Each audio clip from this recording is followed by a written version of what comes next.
पैरों में कमी आ रही है। ताऊ जी से चाचा जी हो गए, पर अपने को क्या लेना देना, अपन तो नाश्ता करना है, नाश्ता करो। और चलो 3 दिन बाद मैं फिर चला गया तो बोलता मामा जी नमस्ते। ओह, मैंने कहा इसे रिश्तों के विषय में कुछ नहीं पता, आज मैं समझा के रहूंगा। मैंने समझाया, मैंने कहा भाई मैं पहली बार आया था तो तुमने कहा ताऊ जी नमस्ते, दूसरी बार आया तो कहा चाचा जी नमस्ते, आज सीधे मामा जी नमस्ते, तुम्हें रिश्तों के विषय में कुछ नहीं पता है, मैं समझाऊंगा। वो बोले भैया आप रहने दो, मैं ही समझाता हूं। मैंने कहा समझाओ। बोले जब आप पहली बार आए तो पापा ने कहा चेतन चर्चित जी आए हैं, मुझे लगा आप उम्र में बड़े हैं इसलिए मैंने ताऊ जी नमस्ते कहा। दूसरी बार जब आप आए तो पापा ने कहा चेतन चर्चित आया है, तो मैं समझ गया आप उम्र में छोटे हो इसलिए मैंने चाचा जी नमस्ते कहा। अभी जब आप आए तो पापा बोले, वो साला फिर आ गया। बहुत अच्छे, बहुत अच्छे। थोड़े से और मजे देना मुझे, मैं भरपूर मजे दे करके जाऊंगा, आनंद में रहना। मैं सच बता रहा हूं सर, बहुत समझदार। मेरे पिताजी ने मुझे बचपन में ही समझा दिया था। बोले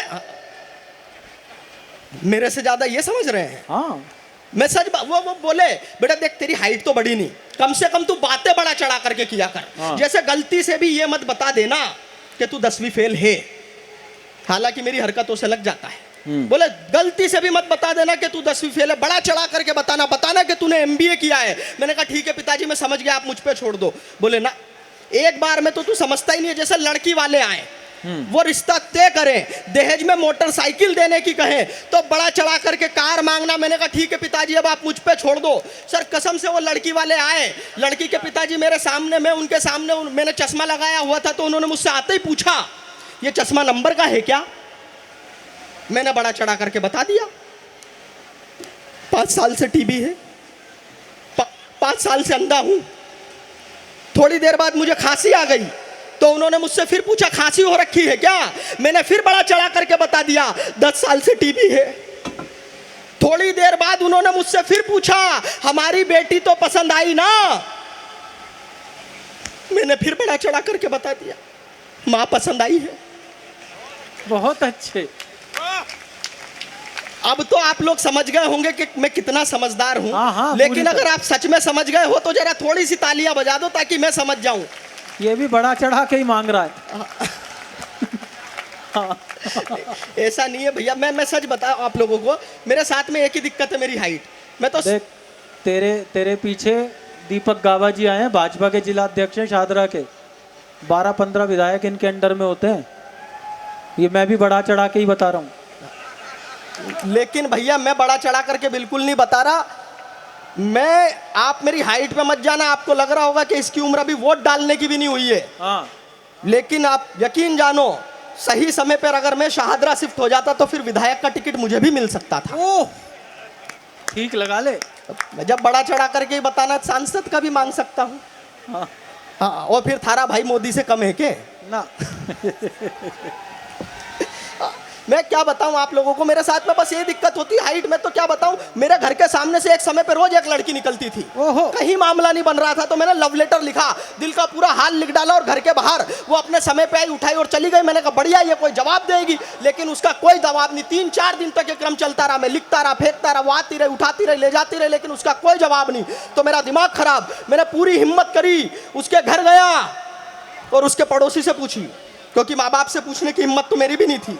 मैंने उसके पड़ोसी से पूछी, मैंने कहा भाई साहब आपकी पड़ोस वाली लड़की मेरे घर के सामने से रोज निकलती है, मेरा फेंका हुआ लव लेटर भी उठाती है, ये लेके भी जाती है, कोई जवाब नहीं देती, कारण क्या है? उसने जो कारण बताया, अगर कारण आपको समझ में आ जाए तो जरा अच्छे से मुझे समझा देना। मैंने कहा मेरे घर के सामने से रोज निकलती है, मेरा फेंका हुआ लव लेटर भी उठाती है, ये लेके भी जाती है, कोई जवाब नहीं देती, कारण क्या है? बोले चेतन तू तो बेवकूफ है, वो तेरा कोई लव लेटर नहीं उठाती हो तो कचरे वाली है, कचरा उठाती है।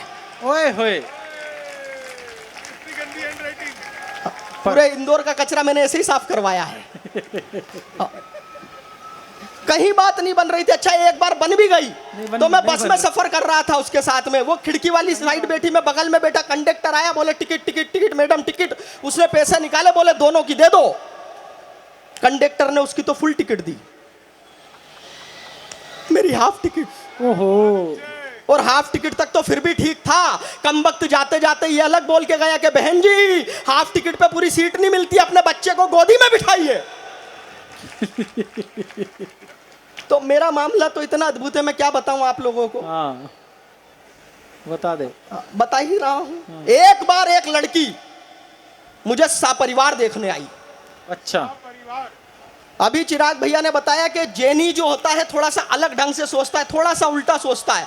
मैं भी आपसे आपकी सोच मिलाने की कोशिश कर रहा हूं, मैं उल्टे ढंग से सुना रहा हूं, लेकिन अगर आप लोग समझ जाए तो जरा सीधे ढंग से मुझे समझा देना। एक बार एक लड़की मुझे सपरिवार देखने आई। वो लड़की वाले आए, सर मुझे देखने, मेरे पिताजी ने कहा जी ये रहा हमारा लड़का, देख लीजिए। उन्होंने मुझे ऊपर से नीचे तक देखा और फिर बोले हमने तो देख लिया, अब किसी अच्छे से डॉक्टर को दिखाओ। बहुत अच्छे चेतन। एक बार एक लड़की, भैया देशभक्ति की बात कर रहे थे तो मुझे तो ध्यान एक चौराहे पर एक हट्टा खट्टा नौजवान भीख मांग रहा था। तो जैसे आप लोग समाज सेवा में आगे रहते समझाते अच्छी बात नहीं है, ऐसे मैंने भी समझाया। मैंने कहा हट्टे खट्टे हो, नौजवान हो, भीख मांगने जैसा काम कर रहे हो, ये काम करते तो तुम्हें भारतीय होने पे शर्म आनी चाहिए। वो बोला मैं भारतीय हूं ही नहीं। मैंने कहा फिर? बोला मैं तो पाकिस्तानी हूं। हाय हाय। मैंने कहा पाकिस्तानी है तो यहाँ भारत में क्यों भीख मांग रहा, वो पाकिस्तान में जाके मांग। बोले वहां किससे मांगू, वहां तो सब मांग रहे। अच्छा है भाई, ये बहुत ही अच्छा है। वहां किससे मांगू, वहां तो सब मांग रहे हैं। मैंने कहा यार वो जो तुम्हारे वजीर आजम है, प्रधानमंत्री है शहबाज शरीफ, वो तो बड़ी बड़ी बातें करते, ऐसा कर दूंगा, वैसा कर दूंगा, ये कर दूंगा, वो कर दूंगा, उनसे जाके मांग। अगले का जवाब अगर सच में अच्छा लगे और हास्य में देशभक्ति हो जाए तो फिर आपकी भरपूर तालियां उठे। मैंने कहा वो जो तुम्हारे प्रधानमंत्री है शहबाज शरीफ, बड़ी बड़ी बातें करते, ये कर दूंगा, वो कर दूंगा, उनसे जाके मांग। वो बोला मैं पाकिस्तान का प्रधानमंत्री शहबाज शरीफ ही हूं। बहुत अच्छे। उसे यहाँ आने किसने दिया? उनको तो आदत है घुसने की। यहाँ नहीं हो पाता तो फिर दुबई जाके घुसते हैं वो। हाँ। मैं सच बता रहा हूं आप, एक बार एक लड़की मुझे सपरिवार देखने आई, साथ में अपनी कमाऊ माँ और गृहणा पिता को लाई। ग्रहणा? ठीक उल्टा सुना रहा हूं, आप सीधा समझना। साथ में अपनी कमाऊ माँ और गृहणा पिता को लाई। मैं किचन में मेहमानों के लिए चाय गरमा रहा था। हाय हाय। मैं किचन में मेहमानों के लिए चाय गरमा रहा था और खिड़की से लड़की को देख देख शर्मा रहा था। क्या कहने। लड़की वाले मेरा कद ऊपर से नीचे तक नाप रहे थे। चाय की ट्रे ले जाते समय मेरे हाथ कांप रहे थे। हाय हाय। लड़की की माँ चाय की चुस्की लेते हुए बोली, बेटा खाना बना लेते हो ना? बेटा खाना बना लेते हो ना?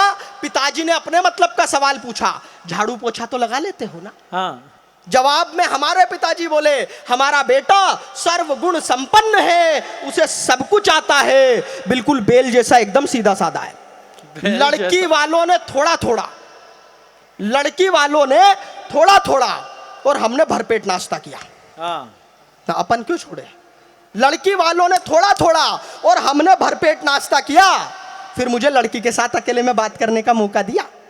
वो हम दोनों को भेज दिया सर एक कमरे में अकेले में बात करने के लिए। मैं संस्कारी था, वो भी संस्कारी थी। 10 मिनट तक पिन ड्रॉप साइलेंट, ना मैं कुछ बोला ना वो कुछ बोली। फिर 10 मिनट बाद हिम्मत करके मैं ही बोला, बहन आप कितने भाई बहन हैं? फिर वो बोली, अब तक तो 2 थे। अब जोरदार ताली होनी चाहिए।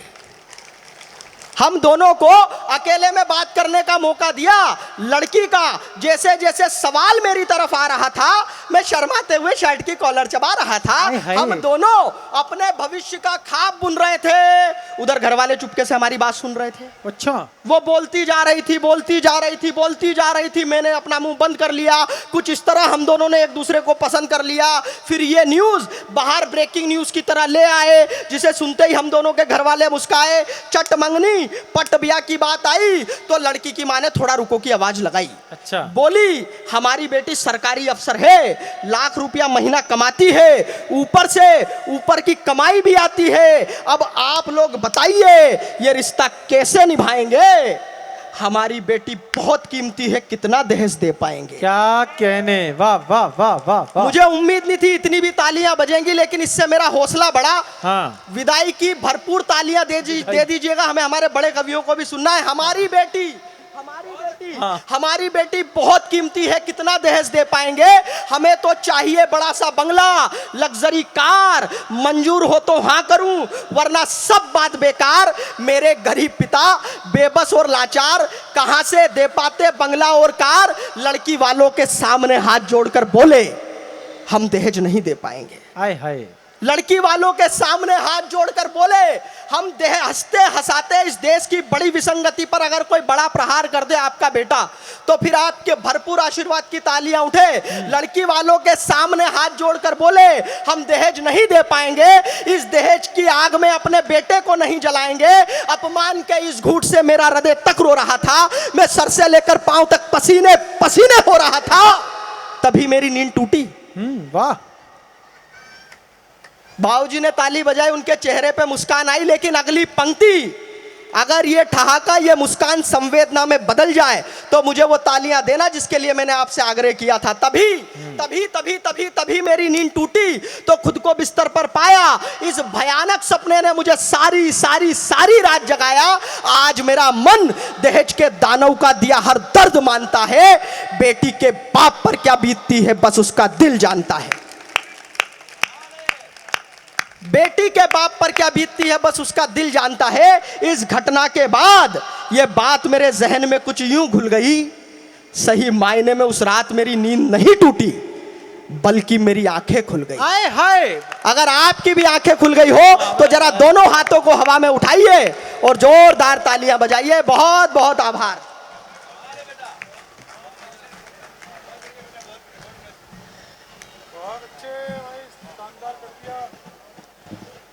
मेरी नींद नहीं टूटी।